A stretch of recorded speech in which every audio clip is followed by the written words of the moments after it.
চাহিদা থাকায় এবারও কোরবানির জন্য গরু পালন করেছে মুন্সিগঞ্জের মীর কাদিমের খামারিরা। তবে গোখাদ্যের দাম বাড়ায় গরু পালনে আগ্রহ কমেছে অনেক খামারির। ঐতিহ্যবাহী মীর কাদিমের গরু পালন টিকিয়ে রাখতে সরকারি সহযোগিতার দাবি সংশ্লিষ্টদের। মুন্সিগঞ্জ প্রতিনিধি শেখ মোহাম্মদ শিমুলের রিপোর্ট, জানাচ্ছেন নাদিরা সুলতানা।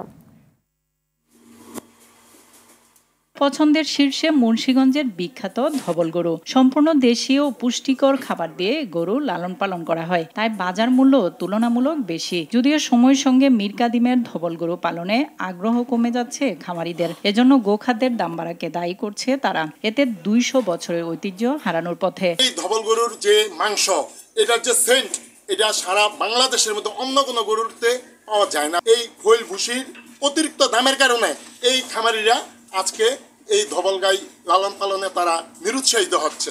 পুরান ঢাকার মানুষ এই গরুটা প্রতি বছর কোরবানি করে থাকে, এটা তাদের একটা ঐতিহ্য। পুরান ঢাকার কোরবানির ঐতিহ্য ধরে রাখতে মীর কাদিমের এ ধবল গরুর চাহিদা রয়েছে। দীর্ঘ 8 মাস লালন পালন করে কোরবানির ঈদে ঢাকার সুপরিচিত রহমতগঞ্জের হাটে বিক্রি করা হয় এ গরু। অনেক ক্রেতা মীর কাদিমে এসেও কিনে নেয়।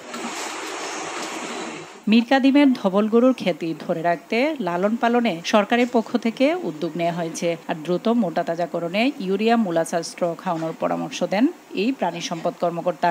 এই গরুগুলা সম্পূর্ণ দেশীয় পদ্ধতিতে প্রাণী সম্পদ দপ্তরের তত্ত্বাবধানে কাঁচা ঘাস এবং দানাদার খাদ্য খাওয়ায় লালন পালন করেছে। বিভিন্ন সময় তাদেরকে খামার স্থাপনের জন্য পরামর্শ দিয়ে যাচ্ছি। সরকারিভাবে খামারিদের সহযোগিতা করলে ব্যবসায় পুরনো জৌলস ফিরে আসবে বলে মনে করছে অনেকেই। নাদিরা সুলতানা, RTV।